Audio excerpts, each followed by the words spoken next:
Welcome to this week's episode of Coffee with a Journalist, brought to you by the team at One Pitch. Are you looking for a more efficient way to find and pitch the right journalists? Head to our website at onepitch.co to learn more. Our guest on today's Coffee with a Journalist episode is Shwanika Narayan, Assistant Arts and Entertainment Editor at the San Francisco Chronicle. In this episode, Shwanika shares her insights on crafting attention-grabbing subject lines and tailoring pitches to resonate with the San Francisco Chronicle's local audience, offering real-world examples from her work. Greetings, everyone. Welcome to Coffee with the Journalist. Oh my gosh, I actually have coffee. I have the coffee this time around. I'm Beck Bamberger, and we've been doing this show for a while now. I think we're on like 3, 4, I don't know how many years, 200 plus episodes in, and we are still learning, still about what journalists need, what they need, editors as well, freelancers and so forth. And this is the show for you if you want to understand how to better work with journalists and reporters and editors, all the people in media that make our world go round as publicists, because we need each other. And that is what we're here to accomplish today. And with us today is the former business journalist and now the assistant arts and entertainment editor, who is over at San Francisco Chronicle, a great local publication that everyone in San Francisco, frankly, reads, including myself, and I'm not even here full time. Shwanika Narayan, and she is here to tell us basically everything about what's going on in her world now, especially because you've got a new beat. So welcome. Thank you, Beck. Thanks for having me. Yeah. How has it been shifting to the arts and entertainment, which is drastically different than the tech and business? Very different. It's been a welcome change. Okay, I'm sure. You're like, great. Let me talk about performances. Yeah. No. It's been a welcome switch that I made about a little over a year ago. And it just kind of speaks to the flexibility we have here at the Chronicle. They're very open about people wanting to sort of grow and try out new things and making it happen. So that's how it kind of happened for me. But yeah, my journalism experience, my background. But wait. Did you bring it up and say, hey, everybody, this is like, how did that get prompted? You know what I mean? Well, I noticed that they had an opening and it piqued my interest and I wanted to try it out. And they were like, sure. I had a short stint on the copy desk because that's how a lot of legacy newspapers happen. If you have no editing experience and you've just been a reporter or a writer, they want you to sort of like really refine those copy editing skills for a month or two and then switch over. And it just kind of lined up for me. But yeah, I brought it up to them and it happened. Oh, I like that. Way to shift over. Now, one thing we cover on here is that editors are different than reporters, not in the function of they don't all write stories, typically most do, but how would you distinguish your role more as an editor versus a reporter now, especially since you've been on both sides? Right. Now, as an editor, I am assigning coverage, right? I'm planning out our editorial calendar way in advance. So we're just not looking at week by week. We're looking month out. We're looking at big projects, ambitious things we want to tackle this year. So that's really a lot of sort of the strategy, the planning that all goes into being part of like an editor and running a team. As a reporter, it was more of like, okay, like this is my beat. This is what I'm writing about. What's happening? What can I break? Am I noticing trends? It's more really, it's a little bit more solitary in that you are mostly just reporting and writing, whereas editing is a little bit more collaborative and you're managing. Mm-hmm. So let's now take it to your inbox. How is it and how do you manage it? Everyone has a managing way or some don't and just let it ride forever. So you tell us. I mean, it's the first thing I do every morning when I sign on. I go through my emails. There's hundreds of emails. Like as an editor, I average about 200 to 250 a day. And not all of them are pitches. I would say at least 75 of those. So what is that? I don't even know the percentage, but a fourth. Yeah. Yeah. A quarter of those are pitches, right? And so I'm also subscribed to a lot of the arts newsletters to sort of make sure that I'm plugged into what's happening, what other publications are writing about, what we may have missed, and what we have going on. I do find myself finding a little bit more time responding to emails as an editor compared to when I was a reporter. So that has been interesting. I feel like it's not necessarily because I have more time. I just think I'm beholden a little bit more to reply to people, right? So that's the switch. Okay, good distinction with that. Have you noticed, by the way, that people are still unfortunately sending you business pitches? All the time. which is fine. I will just go ahead and forward it to the person who would That's be gracious. interested in it. But yeah, I really don't. If you do it more than once, then yeah, I will just not respond or even forward it to you. But I will, the first time it comes to me, I'll say, hey, I've made the switch. This is what I do now. It's not my coverage area anymore. But I will forward this. And most of the times I do CC the reporter or the editor as well. And then they can take it from there. Oh, that's so generous. That's so generous. Okay, if we can go back to though your inbox and just how you were curating it and how you're surviving it. Some people we've had on here, they flag, they folder, they mass delete every 90 days because they can't handle. What are you doing?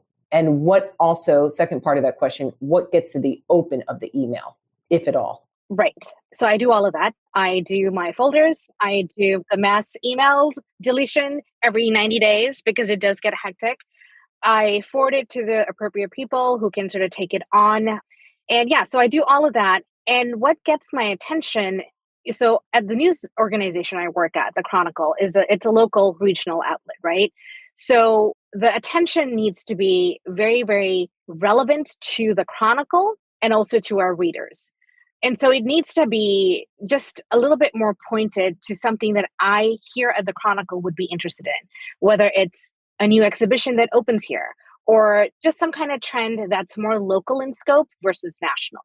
I mean, this kind of sounds obvious. And for a lot of other reporters or editors, it is not. But I would imagine it's like, is it happening in San Francisco? Is it in the metro? Right. Like it has to be, is that not a mandatory component of it? Absolutely. So I'll give you an example. Back when I started here, in 2019, when I started here, Yelp, for example, they came up with a new economic measurement called the Yelp Economic Average.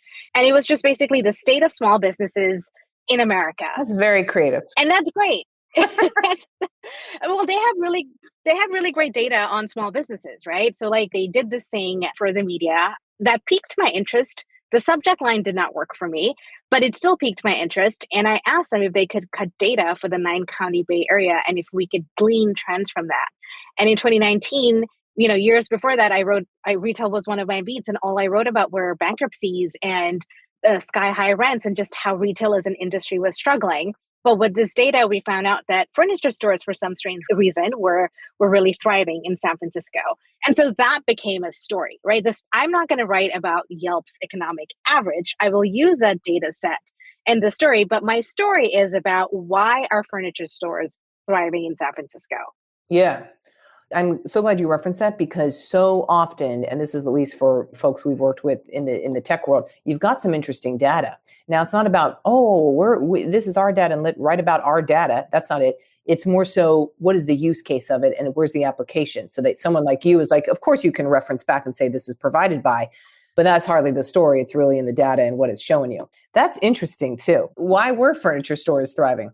Yeah, so I had a couple of retail analysts weigh in on this as well, so they could provide me with the answers. And they said, well, furniture stores are really big purchases for people, right? So they want to try out the couches. They want to try out the dining room set. Yes, you want to sit on it. You want to sit, yeah. So they just kind of naturally lend themselves more to storefronts that last longer. So, I mean, and again, this was all pre-pandemic. Things have changed, and I haven't covered that beat for a while. But yeah, this was sort of like the one thing that stood out. Ah, okay. So you're saying you flag, you folder, you do these things. How about subject lines? How important are those to you? It's the most important thing. It needs to stand out. It cannot be, think about how we write headlines. That's kind of like how you need to address and go around when it comes to subject lines to get my interest. Because again, I'm going through my emails really quickly. My goal is inbox 0 every day. And I want to make sure I'm doing due diligence. And I can only do that if the subject line stands out. I will read your email then. Uh-huh. Yep. Okay. So subject line it is. Now, speaking of subject lines, you want it like a headline, you want it direct, you want it like how else does it stick out to you? Subject lines is a very big topic on this show. Absolutely. Yeah. So I want it very direct. It can be creative. It can be in terms of the body of the email. I prefer bullet points. I prefer all the pertinent information there in that one email. So when I was a business reporter, okay, you're going to randomly mention a company. Do I know where this company is located? How big is it? Who's the founder? Who are the backers? And also, what's the news? So a lot of times we get pitches of like, this is a great company and maybe you should write a profile about it. And it's like, well, there are literally thousands of startups in the Bay Area. Why am I writing about this one company and not the others? Right? So what's the news here? Mm-hmm. Okay, that was a great glimpse into the subject lines. Today's interview will continue after this brief message brought to you by One Pitch. Are you curious to learn about the unique ways One Pitch helps brands engage with the right journalists? Head to onepitch.co and create your own custom media list in 5 minutes or less. Now back to today's episode. Is there anything that you absolutely would love publicists to do more? Please, please. If this is my list, here we go. Yeah, tell me. Absolutely. So with the local publicists, I love meeting up with them. Oh, you do? Okay. I actually do. I think it's very helpful. It was very helpful for me as a business reporter. And even as an arts editor now, I am meeting with the book publicist. I am meeting with theater folks. I'm meeting with the classical music leadership folks, right? And part of that is to sort of establish a professional relationship and also have people understand the kinds of stories that we are looking for, but also understand what they have coming up so we can be a little bit more better prepared if news breaks. Yeah, and I like hopping on the phone. Sometimes news will break, or I will have a story go out and literally I'll get a pitch from a publicist saying, oh, you just wrote about this. Here's a person who can comment. And it's like, I'm not going to update my story and include your person in this story that I spent weeks reporting and is already published, but I can keep this person in mind for the next thing that might be relevant for this particular topic, right?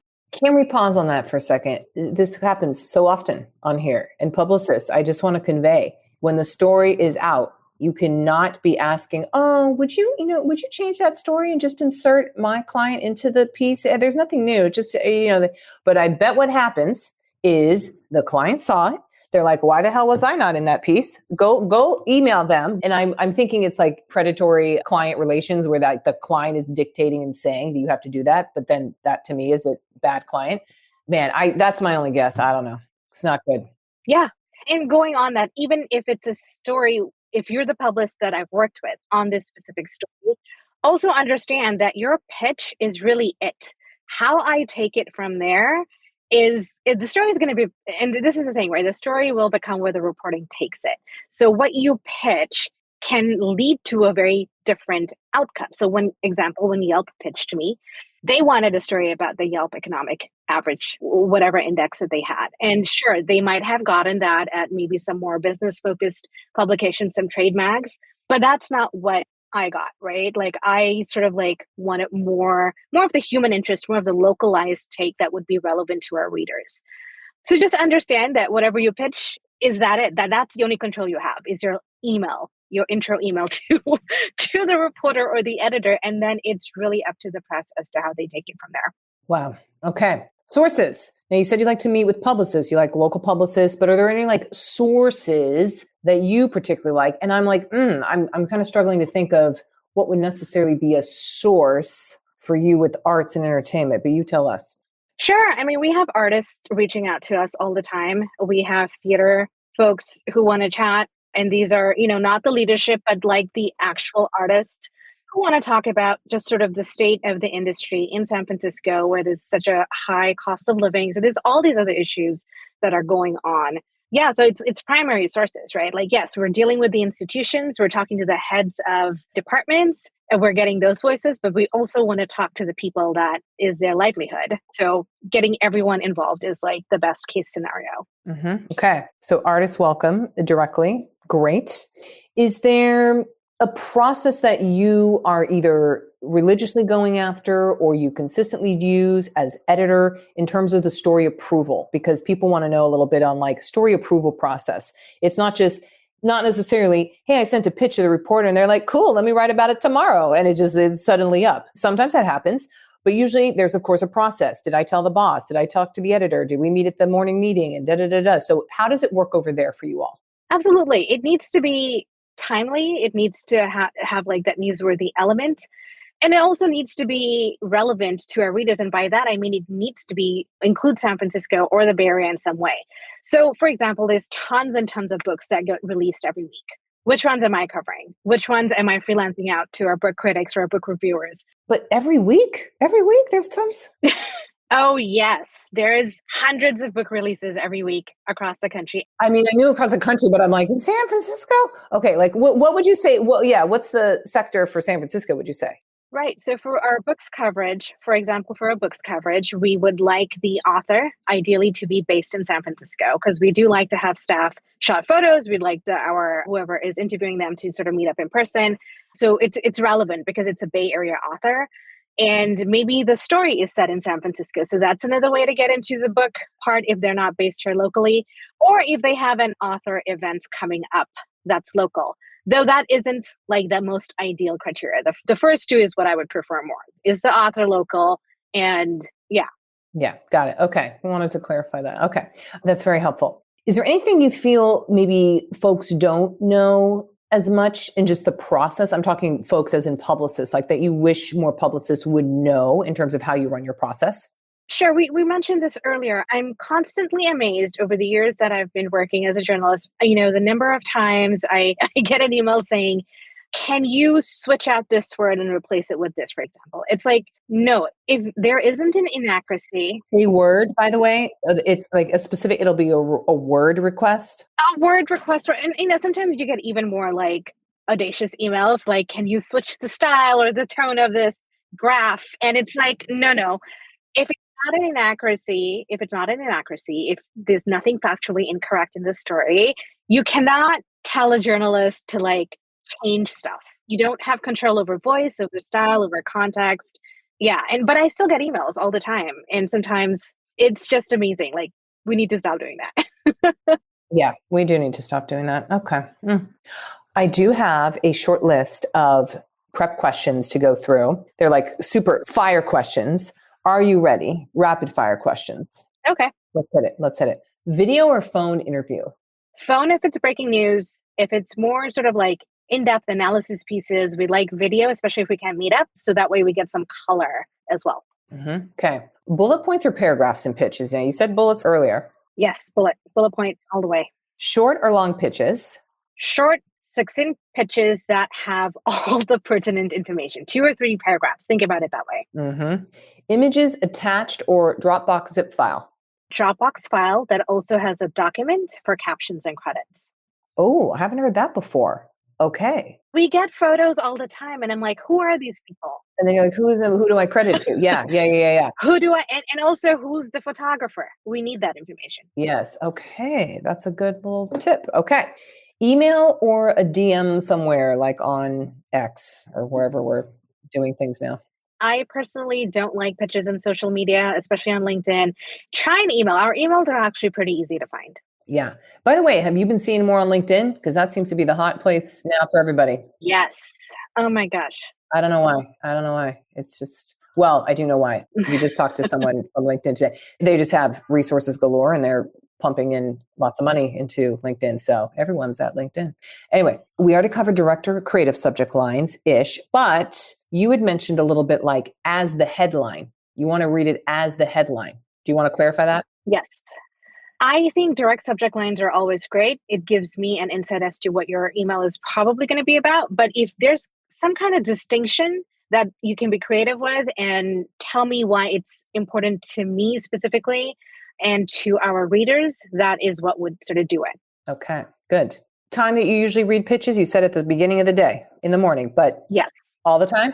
All the time. Yeah, I start off my day reading emails, but it's an all day long kind of thing. It's an all day long thing, yes. And we also covered sources. Okay. Then to wrap us up here for today, is there anything that we could do to promote, highlight, celebrate, tout you in the SF Chronicle, which is so dang good? People need to read it. The Chronicle as a newsroom has been doing really interesting work around how we're using AI as a tool to get some of our stories out there. So we have like a news assistant, for example, on Kamala Harris, who we've been covering since 95. Yeah, she's a local. She's a local. We have 20 years worth of stories on her, and anything around her, any questions, you go to this news assistant tool and you can get your answers. We also launched something called Chowbot, which is another AI tool, and it's based on the food team's recommendations over the years about restaurants, about cuisine. So just go to our website and check out all these really cool things we're doing. Ooh, if there's ever a paper that would be about what is AI and all the applications, it would be in the mothership of San Francisco, of course. I love it so much. Thank you for being on today. This was so lovely. Publicist, she likes to meet locally if you are local and there's an art connection, if your author is located in San Francisco, but that's about it. Yes. And again, as arts, I cover classical music, theater, movies, like all of it. It's all these sections under arts. Yes, it's a wide array, everybody. Thank you so much, Beck. This was so much fun. Shwanika Narayan, thank you so much for being on with us today. Everybody, she is the Assistant Arts and Entertainment Editor, former business journalist at SF Chronicle. Check out the arts section. I can't wait. Thanks, everybody. Thanks for listening to this week's Coffee with a Journalist episode with Shwanika Narayan, Assistant Arts and Entertainment Editor at the San Francisco Chronicle.